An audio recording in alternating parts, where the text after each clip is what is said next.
The story then goes back in time to the year 428, and we see that some monsters are attacking a city in the Ragna's kingdom.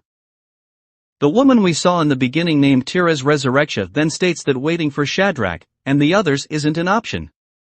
An old man named Arakiel de Gradios states that they must put an end to it within the city wall, and he uses a spell to burn down every resident of the town including the humans, and he states that he will be relying on Therese to bring them back to life. Arakiel mentions that the townspeople can be revived, so burning them along with monsters is the most logical path. 12-year-old Leonis can't stand to watch this, and he uses his sword to destroy Arakiel's spell. He states that murdering an entire town and bringing them back would be tedious, and he goes to slay the monsters. The townspeople notice him fighting the monsters, and after he defeats them all, they cheer for him. Arakiel then thinks that the hero of the Holy Sword, Leonis, is dangerous, and someday this power of his is going to dig his own grave. Back at the present we see that the tree-like void has entered the assault garden, and meanwhile the people in the control room wonder where the void could have gone. Gillian states that it could have crystallized again, and they must find and eliminate it before it manifests again. Diglass then mentions that a Holy Swordswoman from the 18th platoon would like to share the results of her investigation with them, and hearing the two-digit designation Veit thinks that she must be a student. Diglass states that she is exceptionally gifted in research and data analysis, and she is the daughter of the Fillet family. Veit mentions that her father was an invaluable addition to his Arms Development Council, and he states that they should hear her out. Diglass then patches Elfine through, and she asks her to begin. Elfine mentions that a few minutes ago she detected localized micro-vibrations in Block 62 of the controlled access area beneath the assault garden, and at the same time and location she also detected mana waveforms with distinctive features. After amplifying them and removing background noise, she concluded that they do not align with any kind of magic device, and she also observed fluctuations in spatial mass which led to disruptions in the magnetic field, and this has created mobile network outages. She observed the same phenomenon in Block 59 moments later, and taking everything into account the data suggests the presence of void activity in the assault garden. Kartoros and the others state that this can't be, and the researchers in the room mention that it's subtle but they are detecting vibrations. They state that they have received reports of strange noises in Block 59, and they are investigating the source right now. Veit wonders why the void feedback is not registering on the mana scale, and the researcher mentions that it's because the feedback level measures below the scale's threshold, but the time and location of the vibrations do match. Gillian then wonders how could a void gain entry into the assault garden, and a researcher explains that there are gaps throughout the float module cluster as part of its design, and the void might have slipped through a crack. The male researcher then mentions that they are detecting minor damage to the bulkhead in Block 31, and the void seems to be on the move again. Veit wonders why the void isn't using magic, and Elfine states that it might be disguising its movement intentionally to sneak farther inside the city. Veit mentions that voids don't possess this level of intelligence, and Elfine asks them if they ever found a crystal indicating the disappearance of this void. The people in the room then receive a report that there are roots growing in the pantry. They send somebody to look into it, and back in Platoon 18 Storms we see that Regina is unable to contact Celia, and Elfine sends one of her drones to the facility where Celia has gone.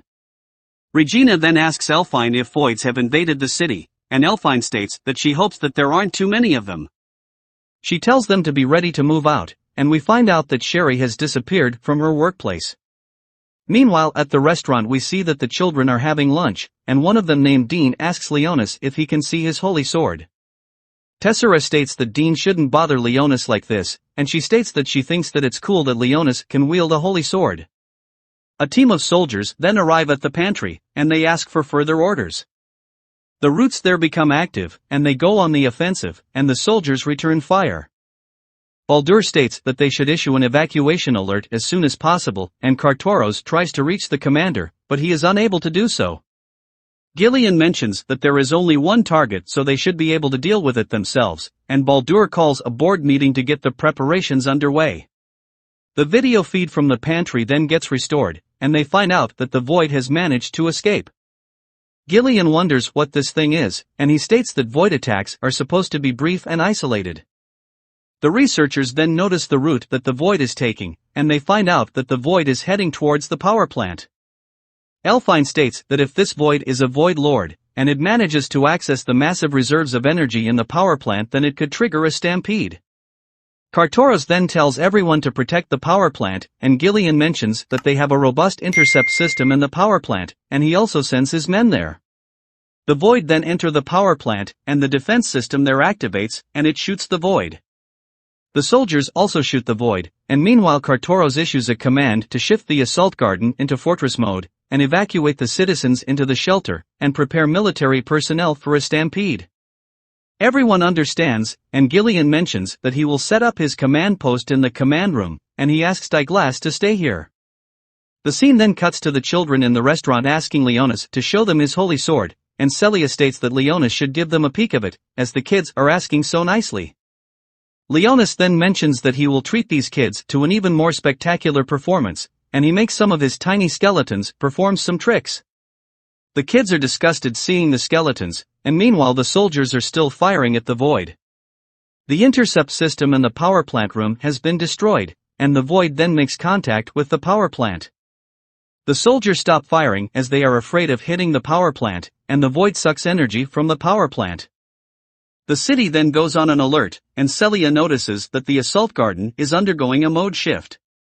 She notices a large number of Voids attacking the assault garden, and she can't believe that a stampede is taking place here. The city then completes the mode shift, and they launch a high-altitude emergency signal. Veidt states that it will take 3 days for the assistance from the capital to arrive, and he wonders if they can hold out for that long. Douglas mentions that they have to, and she states that they have trained their holy swordsmen well, and they aren't so weak that they would admit defeat in just 3 days. We then see that Platoon 18 is somewhere in the city, and Regina wonders what they should do about Celia. Elfine states that they are expected to defend their assigned district in event of an emergency, and she mentions that Celia should be on her way right now. She states that for now they should focus on the enemy in front of them, and the city's defenses activate and the automatic guns start firing down the Voids. Sakuya and the others also equip their holy swords, and they fight the Voids. Seeing this, Leonis thinks that the offensive capabilities of the humans are impressive, and Celia states that she can't get in touch with the academy. She then goes to take the children to the shelter, and Leonis meets Sherry. She asks Leonis how he would like to proceed in this situation, and Leonis asks her to protect his minions' friends. Sherry states that she would rather protect Leonis, and Leonis tells her to quit complaining and go. Celia then tries to guide the children to the shelter, but Leonis asks her to not let them out as it's dangerous here. Celia notices that there are Voids outside, and she activates her holy sword to fight them. Leonis thinks that Celia has yet to awaken her true potential as Vampire Queen, and he asks Celia if she isn't frightened. Celia states that she is, but she can't run away at a time like this. Leonis thinks that Celia shows a lot of promise, and he can't let these creatures ruin such an excellent minion. Celia then takes out a few Voids, and Leonis takes care of the rest of them using a flame spell. Celia is surprised to see this, and Leonis mentions that there are more incoming. He notices a big dragon-like Void, and he thinks that this brings back memories. Meanwhile, 3 ogre-class Voids come to attack Platoon 18, and Sakuya takes care of them with her blade of lightning. Regina and the others then take care of all the Voids within a 300-meter radius, and they then notice a Hydra-class Void in the distance, and they think that this one might be a bit trickier. Leonis then checks out the dragon-like Void, and he can't believe that even the mighty dragon race has been reduced to Voids. He thinks that an ordinary spell won't be enough to kill that creature if it has the same magical resistance as a dragon, and he asks Celia to keep the other Voids busy while he casts a powerful spell. Celia then fights the other Voids, and Leonis uses this time to cast a spell. He wonders why he is protecting a human city, and he thinks that he can't turn a blind eye to people who pick a fight with him and his minion. He then uses the level 10 spell called Zamexis Jura on the dragon-like Void, and the spell manages to bring the Void down, but it's not enough to defeat it. Leonis thinks that this human body reduces his ability to chant quickly, and Blackus then comes there, and he distracts the Void. This gives Leonis enough time to cast another level 10 spell called Grand Mazikis, and this manages to defeat the dragon-like Void. Celia can't believe that Leonis managed to defeat a mega-colossal Void on his own, and the earth below Celia then starts to crack. From below come some roots which grab Celia, and they take her inside the cracks. The Void Lord then comes out of the crack, and Leonis realizes that the Void Lord is actually Arakiel de Gradios. Thanks for watching parts 1 to 5, the rest of the parts will be on my channel. Please like and share the video if you enjoyed it.